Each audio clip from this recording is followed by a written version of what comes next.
Hello. Hola. Ni hao. Hello, kiddos. Aloha. Bonjour. I'm Nicholas Cantatore III, and this is my super great photo story. Dun, dun, dun. Today, I will be discussing fluency.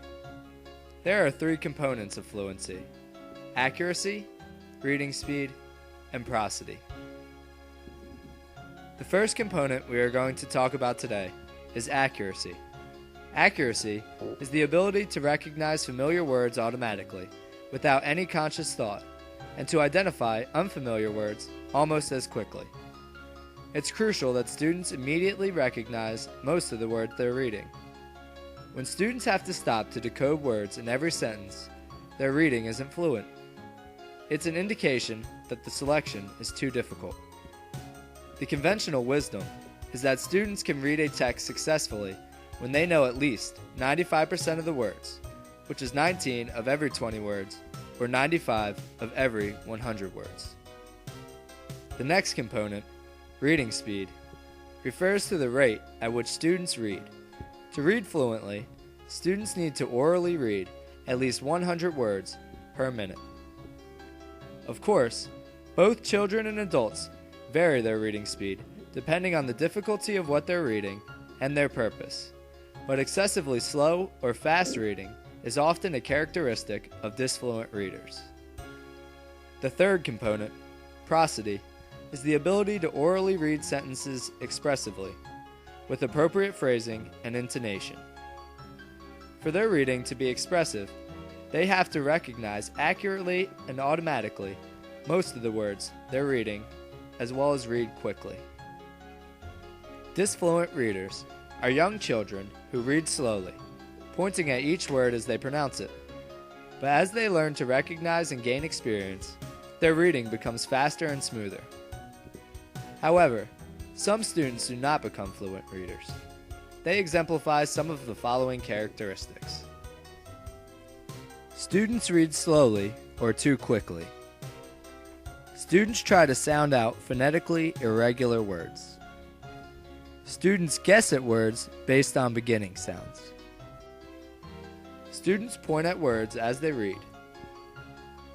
Students repeat words and phrases. Students ignore punctuation marks. This leads to the biggest problem of disfluent readers, which is reading without expression. There are several simple solutions that can aid students in becoming fluent readers. The first is to have students practice reading easier text.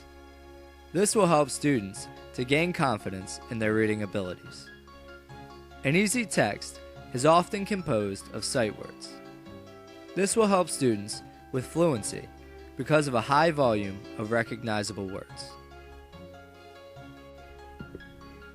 The second solution is to have students echo read. Echo reading is when the teacher or another reader reads a sentence and a group of students reread or repeat what has been read. This strategy is used for a struggling reader to imitate a more skilled reader. Echo reading helps learners gain confidence in reading aloud, learn sight words, and practice proper phrasing and expression. The third solution is to put students into small groups for choral reading. In choral reading, students and the teacher take turns reading the text. This strategy is used because students provide support for each other while reading in small groups. They learn to phrase sentences as they read together. Choral reading also improves students' reading speed because they read along with their classmates. This film is brought to you by Nicholas Cantatore in collaboration with GRF Entertainment and Wasting Time Studios, which is also brought to you by Nicholas Cantatore, ZYXWVUT. Oh baby baby, how was I supposed to know? Copyrights are prohibited. And a special thanks for guest appearances goes out to Jordan Reed, Ted Lyle, Ashley Stearns, Lindsay Climo, and Caitlin Bell. Goodbye, kiddos. Have a super great day.